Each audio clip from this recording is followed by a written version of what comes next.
All right, this is it. Episode 4. We made it. We made it to episode 4, and we're going to be talking about a few important details. One of them is should you make an offer on a house if the price is way off with the seller? What are some of the other things we're going to talk about? We're going to talk about should a wholesaler get their license? What's the difference between a wholesale deal and a wholesale deal? That's right. And then we will also find out who has a holiday that they love and what their favorite holiday is. Mm-hmm. And quick tidbit, they're not all the same. So you'll want to stay tuned. That's right.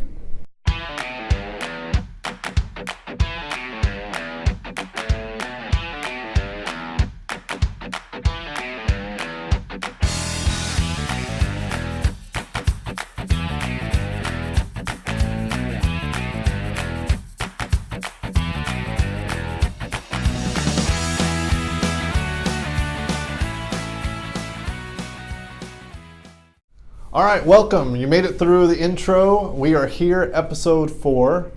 Quattro, right? We're 4. That's right.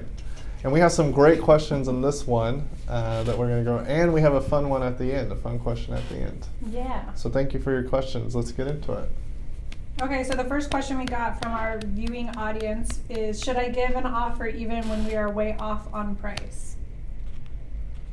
I would probably say yes. But dramatic drum roll. I would do my homework first, obviously, but then I would say, look, this is the price that we need to be at.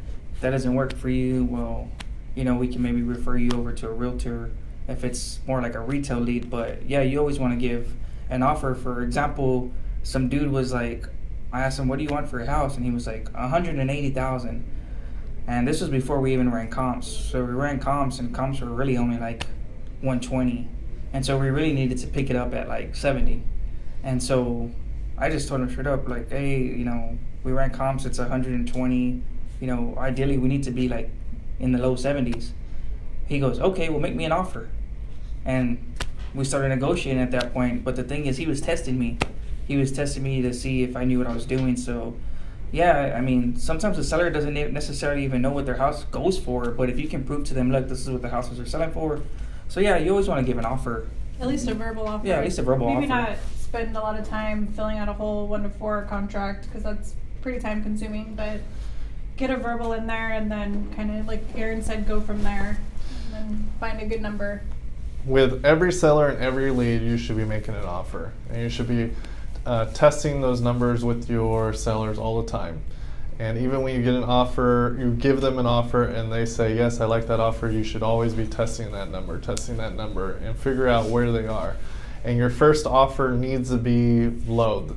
If you are, especially when you're first starting out and you're learning the process, if you're submitting offers verbally and you're kind of uncomfortable about giving the price point because you think it may be too low or it'll offend the seller or it just seems like an extreme possibility, then you're doing something right. For 2 reasons. If they say yes, wonderful, great. You're in the realm that's going to be in a good deal number basis. And if they say no, then you've established the negotiation conversation and have built a framework in which you can kind of direct the conversation to the number that you need. So always be submitting offers, always be giving verbal offers, even if you're far on price. They'll quickly tell you if it's ludicrous, and at that point you can decide if you want to put them in a follow-up sequence. Good info. Mm-hmm. Good job. Yeah. So the second question we got was, should a wholesaler get their license? Now, I personally think, everyone's going to have your license. Well, yeah, I'm licensed. We're both licensed. Yeah, I'm not. In the state of Texas. He's not part of the cool club. But I feel like there's advantages, there's pros and cons to both sides. So it really it's more like personal preference. I feel like with my agent coursework to get my license, it was a lot of information, and so that's helped me grow with just knowledge. But then the same regard, when we wholesale, we have to be very careful because there's a lot of rules and regulations that you have to make sure you're disclosing to the sellers and buyers that you're an agent, but you're not necessarily representing them in the transaction. So you have to make sure that you're not breaking any rules or laws when it comes to having your license. So Yes. it just depends. It depends on what your purpose of being an agent is. So I get asked this question a lot. Should people that want to get in real estate, especially in the investing side of real estate, they always ask, should I get my license?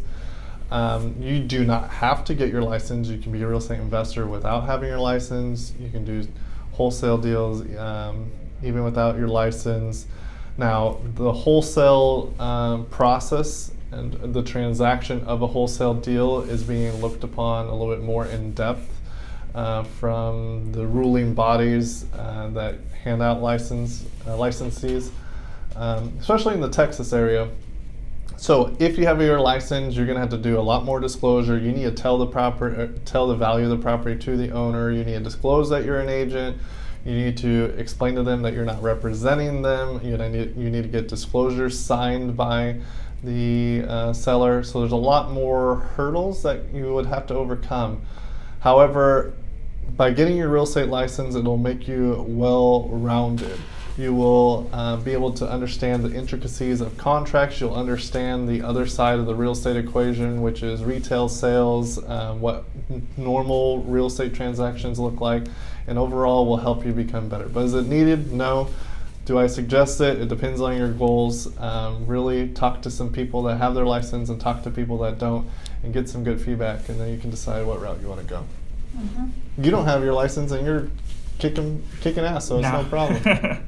But that was one of my questions to you at one time was, do I need really? it? Yeah, and you were like, I have mine, but you don't need it.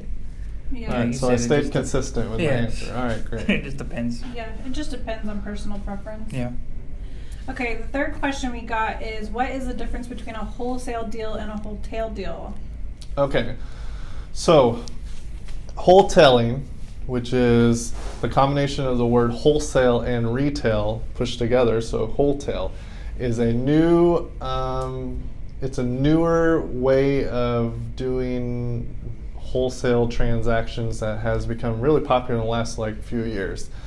Basically what happens is the technical way to do a wholesale deal is you as the individual actually purchase the property. So you take ownership. If you're the wholesaler in this situation, you take ownership of the property, you own the property, and you do minor to light repairs to the property. So you know, a lot of these houses that we're dealing with are houses where there might have been a hoarder, or the fire or roof was leaking, so now there's broken really down bad, sheetrock. distressed houses that need a lot of help, right, and a lot of love. So in a wholesale situation, you would basically clean out all the garbage, clean out all the trash. If it needs some painting, you might do some light paint work. If the yard is insane overgrown, you might mow the yard and take out all the brush and overgrown trees, those type of things. You're basically cleaning it up. You're cleaning it up so that then you can take the property that you own, it's in your name, and you put it on the MLS market. The reason you want to put it on the MLS is because the retail buyers, the people that pay the retail prices, the highest prices, even investors, look on MLS. So if you have a house where it's already cleaned up, it's already kind of had paint done to it, they don't have to worry about the yard, it has some pest control already done, all they need to do is make some flooring changes, maybe finish up the painting and change out the countertops, and then they can do a quick flip on that. Then you can sell this property to a retail buyer or an investor that's willing to pay a high price because they don't have to do as much in the repairs. So that's wholetailing. That's where you actually take the property, you own it, the deed's in your name, you do a little bit of work to it, and then you put it on the MLS on the retail market to try and get top dollar. So why is that different from flipping? Flipping? Mm-hmm. It's different from a flipper because a flipper they're trying to maximize total value. So a flipper typically is trying to get the highest value that they can for the house. The way you can get the highest value you can for the house is actually rehabbing it to its complete and full level. So that's high-end flooring, detailed paint. Maybe instead of doing laminate countertops, you're doing granite. You're trying to maybe you're doing bronze doorknobs and stuff like that. So you're putting in a lot of rehab numbers into the house itself so that you can get the top end dollar. The reason it's different is because in a wholesale situation, you're just doing bare minimum. That way you can get in and get out, and you're setting up the next flipper to be able to do the full. So Wholesale Deal is more. It doesn't have foundation issues. It doesn't have plumbing, so that way it's still it'll qualify for an FHA loan without having to put the rehab. Usually, yeah, because if you put it on MLS like that, you're either selling one of two buyers. You're selling to an investor buyer where they can do extra work to try and get the maximum value for the property, or you're selling it to a homeowner that is fine with taking a property that's not in the best condition because they plan on fixing it up and they're going to do their own thing. In both scenarios, you're able to get you're getting on the high end of the wholesale range numbers, and so you can get a bigger spread. So a lot of people are moving in that direction, and it's something to look at. And then just to clarify, a wholesale deal typically is where you never take ownership. You just contract the property and you sell your rights to the contract in an assignment, or you'll do a double close where you close on it, but in the same day you're selling it to somebody else. Awesome. So our next question is, what is the hardest part about getting into real estate?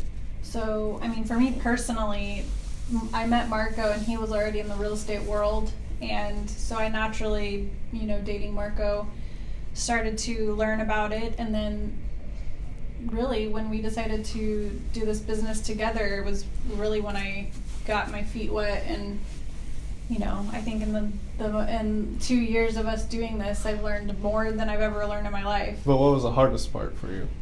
The hardest part was just feeling like I was, disadvantaged. Did I force you? No, I was more just feeling like at a disadvantage because my, partner has been in this space for a very long time, and he has a lot of years on me. So trying to keep up and, purchase our properties and do the wholesaling, for me personally, was just trying to get caught up. And that's where I think with getting my license and really immersing myself in the real estate world for me, it's really about just doing it. And so by living this life every day where we're literally immersed in real estate every single minute of the day, pretty much that's kind of where I've learned a lot. But that was probably the hardest part, was feeling like I was at a disadvantage and didn't really understand what was going on. When really you had the biggest advantage. Why? Because we were doing it together. That's true. If I had to do it by myself, I'd be like, I don't know. But I've had a great mentor and partner. So for me, it was just feeling like almost inadequate. Like, I don't know how much value I can bring to our partnership as a couple if I don't know what I'm doing. But I think I'm doing pretty good now. I'm excited for 2018. Now she yells at everybody what they need to do, including me. Yeah. So what about you? For me, the hardest thing, honestly, was just doing it. Making the leap. Just jumping into it and doing it, because It's hard too when you're in a secure spot with like secure income, Yeah, because honestly, once I did it, I wasn't scared anymore. It was just the fact of actually just doing it. Mm-hmm. Once I did it, and I mean, you can do real estate part-time, but I jumped into this full-time, and like she was saying, and like I've said plenty of times, I left a 12-year career and just kind of jumped into this, and that was the most scariest thing, because I knew where I would be in 10 years if I stayed at this place, but I have no idea where I'm going to be 10 years in real estate. I know the potential, but I knew exactly where I would be if I stayed in my position working, but now I'm in charge of my own life now. And that was a big leap of faith. Yeah, it was. But it was exciting. And too. so it was scary, but yeah, it was scary and exciting. So you just gotta do it. You just gotta do it. So you're saying the hardest part for you was actually taking action to do it? Yes. So what actually ended up caused you to take action? What was the catalyst? What, Marco was annoying? No, that was before me. Yeah, that was before me. That was before. Honestly, I knew what kind of person I was, and you knew there was something better out there. I just kind of. Was there like a book, or did you watch a video or something? I mean, the first book I read was Think and Grow Rich from Napoleon Hill. That kind of got me started thinking. And then I read Rich Dad Poor Dad, and that really got me started thinking. And then it kind of just changed. How do you say it? A mind shift. There you go. I had a mind shift. You had an epiphany. And then I don't know. I just had this gut feeling, and like I was meant to do this, and I held it off for a long time. I mean, I had learned about wholesaling like 2 years ago, I just never did anything with it, and then I started doing stuff with it, and then I kind of liked it, and then I think you're right. I think fear holds a lot of people back. I know that when we decided to do this, we were on our honeymoon, and I was already planning to quit my job but not necessarily get into real estate. I was just going to do my own thing for a while and figure it out. But then Marco decided he wanted to quit. And it was scary but exciting. What about you? You started this trek a long time ago and had to disappoint some people along the way. I think probably the hardest part, just like getting into real estate for me, was really myself, in the sense that I had a lot of like mental barriers that I needed to get through that were unnecessary or were holding me back when they weren't truths. They were just like fabrications that I placed in my head. So what I mean by that is, like, when I first started, I started as a real estate agent where I found investment deals for other investors. But as an agent, you're very limited on the money that you can make. And if you're selling investment deals, those, the investors want the prices as low as possible. So you don't make a big commission on it. So I knew the direction I wanted to go was wholesaling, but I didn't start wholesaling or get into wholesaling really just because of, like, I would tell myself like lies or like fabrication of truths, to where I would say, hey, you don't have a buyer's list, or how are you going to find the leads, or you've never done it before, so you're probably not going to get the forms right or whatever, till I actually did it. And the same problem is a hurdle that I overcame from an investment standpoint. I've been, fast forward from that, I've been wholesaling for quite some time. And I had done some investment deals myself, but I had always done it like as a partner or as part of the deal. I never had done an investment where I was the investor by myself.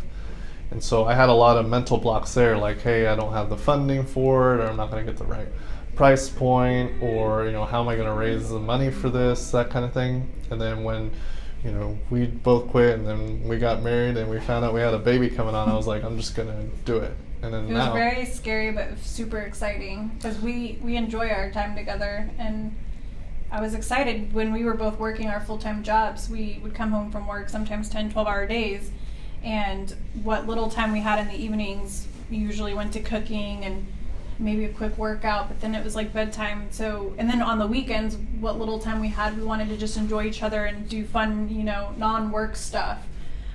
So this was exciting to finally. I wanted to work. She wanted to have fun. I wanted to have quality time. There's nothing wrong with that. When you don't see your partner all week, very limited time, like the quality time you do have is really important. And so, going from like rarely getting to spend a lot of time together to doing this together every single day is really exciting. And a lot of people can't handle being around their spouse or their partner all day, every day, but I'm one of them. But we get along pretty well. I mean, there are the moments where we need to, take a break, but for the most part, it's just been really exciting.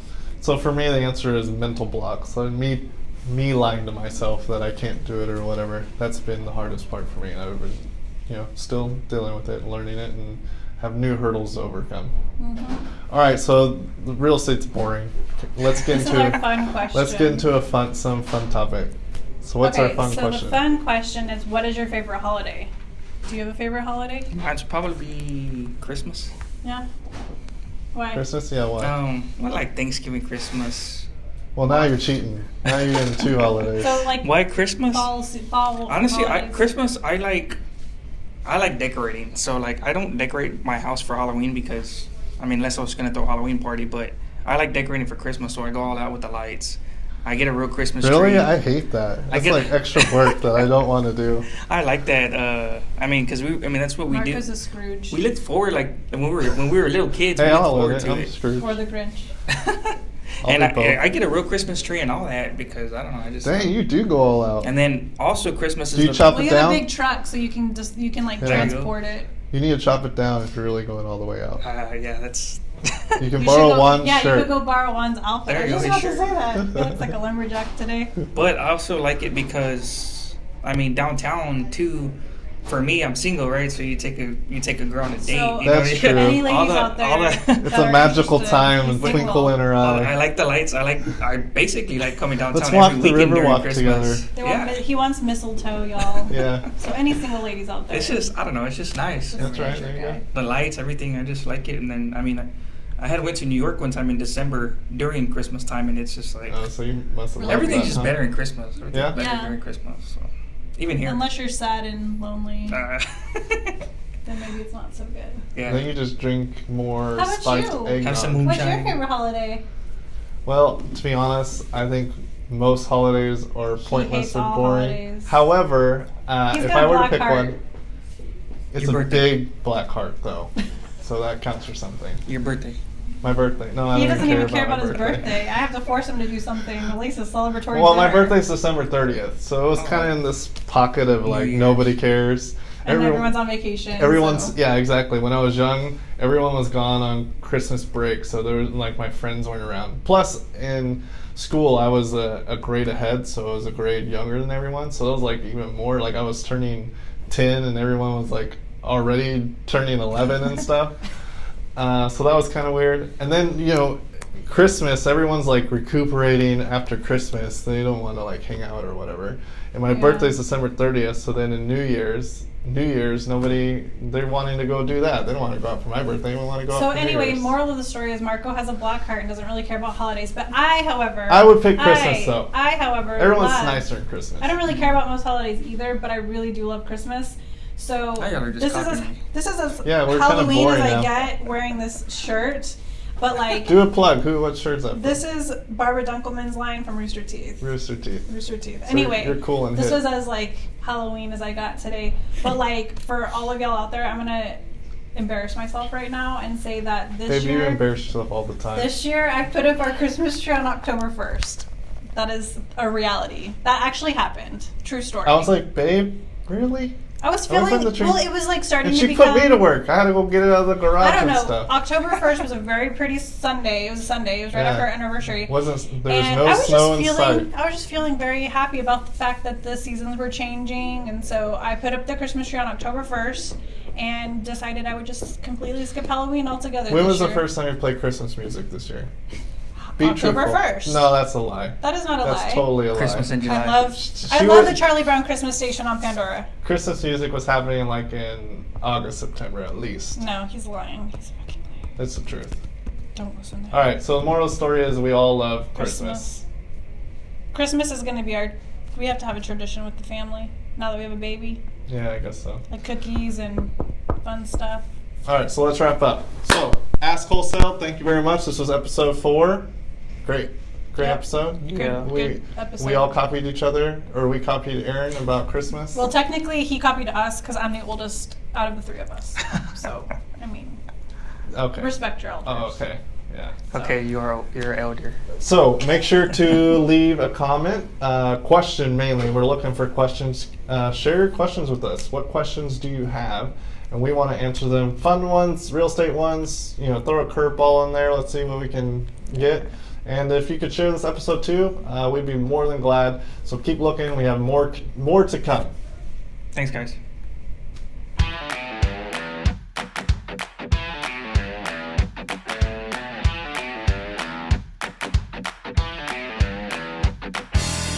Hey, how's it going? I'm Juan Bustos, Acquisitions Manager with Hilco Homes here. And what we are is basically just a wholesale company. And we're looking for quality individuals to join the team. And I wanted to give you a little bit of a background as to why I joined and why I'm still continuing to on this path with Hilco. A couple years ago, I wanted to get into real estate. I had no idea what I was doing. I had no clue how to even start. And I reached out to my partner, Marco, and we started working together. All I did was ask for some advice, and his willingness to help and guide me was a huge help throughout this entire process. And we kind of forged that into a partnership. We started bringing on some more people, and I went from trying to negotiate $1,000 deal to picking up, trying to negotiate 56 units, which is going to be one of our biggest deals if we can lock it down and get it done. A couple of years ago, I would have never even thought about trying to negotiate 56 units. But with the teamwork and guidance that I received at Hilco from Marco, from the other team members, I'm able to even contemplate that, and that's growth right there just by being part of a team. Because we don't just want to have individuals be acquisitions or sales or whatever it may be. We want people to grow into investors. We want people to grow as people so that they can accomplish what their goals are. So if you want to join us, if this is where if you think this is going to be a good fit for you, reach out to us on Facebook, inbox us, email us, whatever it may be, and we'll get you started on the hiring process.